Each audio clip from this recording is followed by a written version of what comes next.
Mbalamusizaako nnyo mu linnya lya Mukama waffe Yesu Kristo, omwana wa Katonda omulamu. Nina ekibuuzo gy'oli. Lwaki tonnaba kulokoka? Oyina nsonga ki ekugaana okulokoka?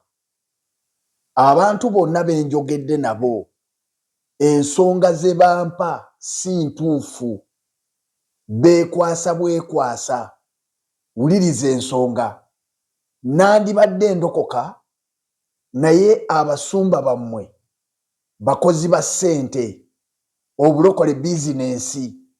Kati nzize okugamba oyogeza butamanya gwayogera bw'otyo.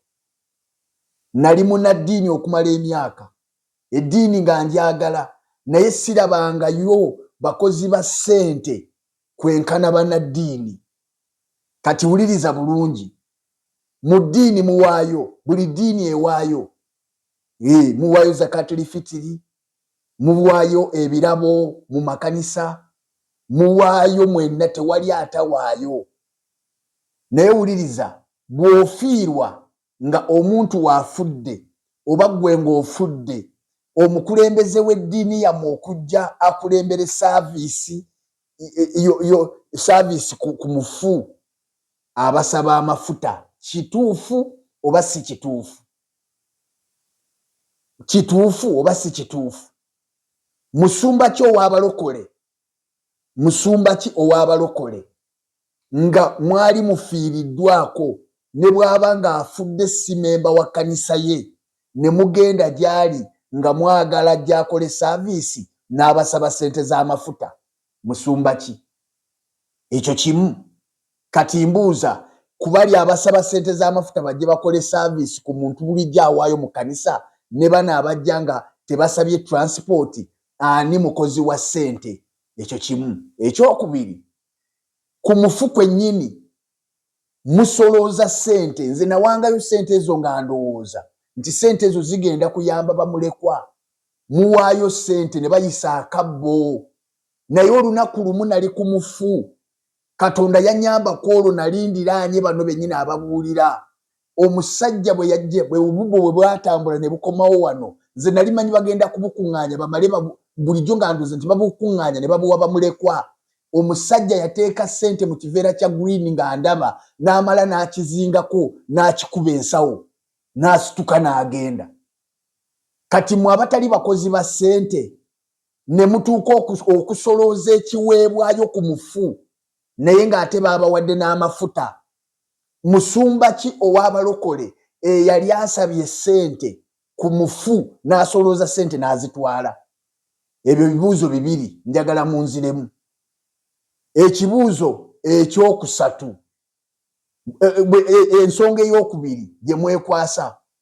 Omanyi eddiini zo ekizitubeesaamu kubanga bakola amasomero ne bakola amalwaliro. Ekyo kirungi, tetunakiwakanya, era kirungi nnyo. Naye nange nina ekibuuzo. Mu bantu ba bulijjo abawaayo mu kkanisa 2,000 olukumi lwabwe kwe batoola ne bagenda bazimba ebyo bye bazimba, ani ayina obusobozi obusomeseza omwana mu masomero gesobola okusomesezaayo omwana gwe omuntu wa bulijjo? Mpaayo eddwaliro limu nga liri ku musingi gwa ddiini ng'omwavu asobola okugendayo nga tagenze kiruddu. Kati mpaayo. Kati ekibuuzo, bwe baba bagazimbye gakugasa gwe omuntu wa bulijjo? Nedda. Gayamba era malungi nnyo gabeerewo era mpagira buli muntu, naye eyo bizinensi ya kkanisa, so teriiwo kuyamba bantu ba wansi.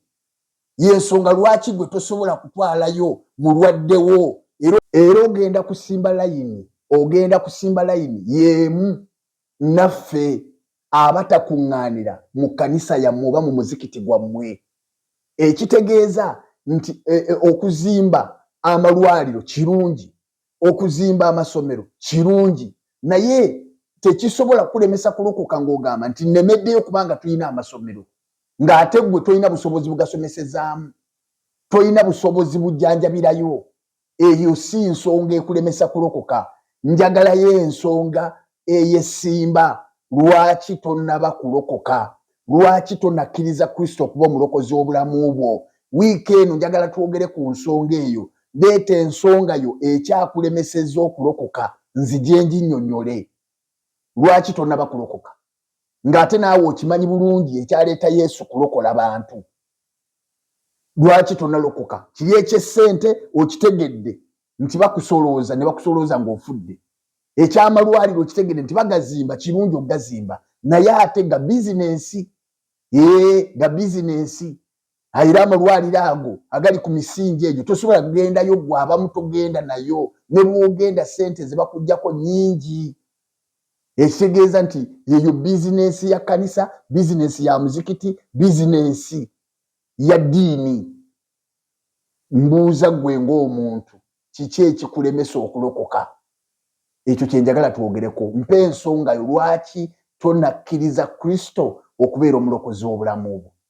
Mukama abampeera omukisa.